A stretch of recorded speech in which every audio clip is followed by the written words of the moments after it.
Solis, prophetic novelist, author of Spirit Wings book series. We're going to do I am going to do a brief reading out of Spirit Wings Academy, book 1 today. This is the hardback cover, what it looks like. Hardback. So, and my outfit actually kind of matches colors, doesn't it? So I love it when I'm coordinated. So yeah, Spirit Wings, the Academy, book 1. This is either Anton the angel or Asher the angel. We're going to start on page 4 of chapter 1, Nobody from Nowhere. Pausing for a moment, he mumbles despairingly, "I can even run snow just by walking on it." Jesse is skilled at brooding, and today he's planning a marathon. The morning sunshine causes the snow to be glaringly bright. He squints through loose fingers just to gaze ahead. Every color possible sparkles in wondrous shades of pastel on the cottony blanket of white. As he huffs frozen breaths, the images blur around him. On the top of the old-style lampstands are Christmas decorations poking out of the fresh snow. Jesse presses his boots into the pristine snow, leaving muddy brown footprints. At this point, Anton focuses on the haze of depression that clouds about Jesse's head.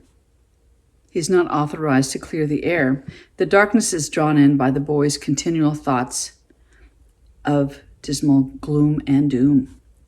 The muscled angel has watched the dark mist hover over Jesse off and on for years. However, this is the strongest it has ever been. Now Jesse isn't aware of what day it is. Jesse isn't aware of what day of the week it is. It doesn't matter since he isn't in school anymore.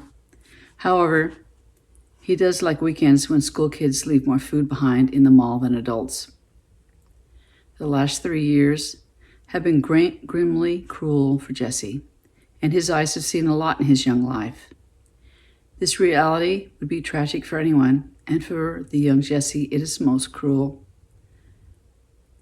As he walks on, he tries to stop clenching his fists by intentionally releasing his grip and shaking out his hands.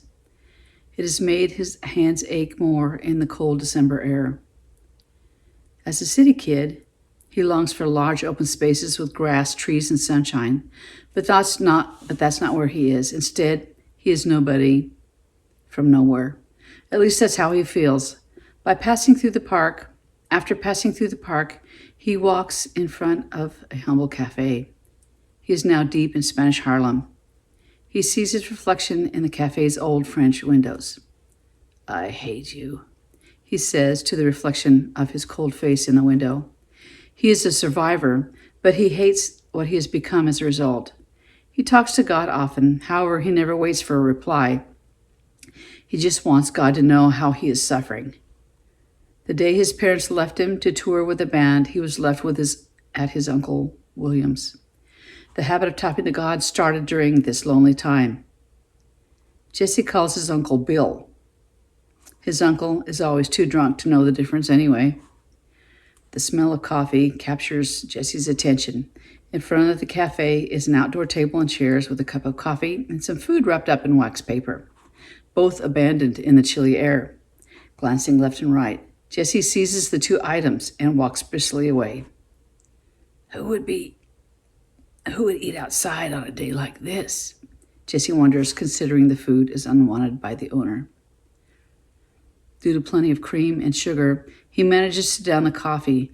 Feeling the warmth of the coffee, he opens the wax paper to find some sort of tortilla wrapped up in some sort of meat. Without hesitation, he takes a large bite. After a few chews, the sensation of jalapeno peppers begins to burn like fire in his mouth. He spits it out and paces around in pain. People from the store next door stare at his panicked state of fire mouth. The remaining trace of coffee does little to calm the burning. "Oh man, that's hot," says Jesse as he fans his open mouth. He even considers shoving some dirty New York snow in his flaming mouth. Earlier, a man dug in his car for his bookstore keys and left his lunch on the table. The bewildered man stands with the gloved hand on his head. Sure, I left my food here, right here on this table. People walking by.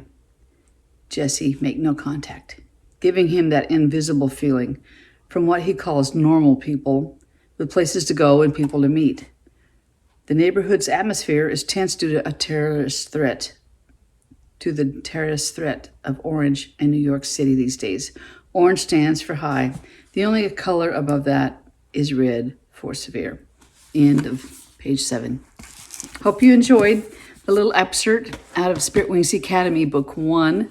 And this is Sandy Solis, prophetic novelist, author of Spirit Wings book series. Thanks for listening.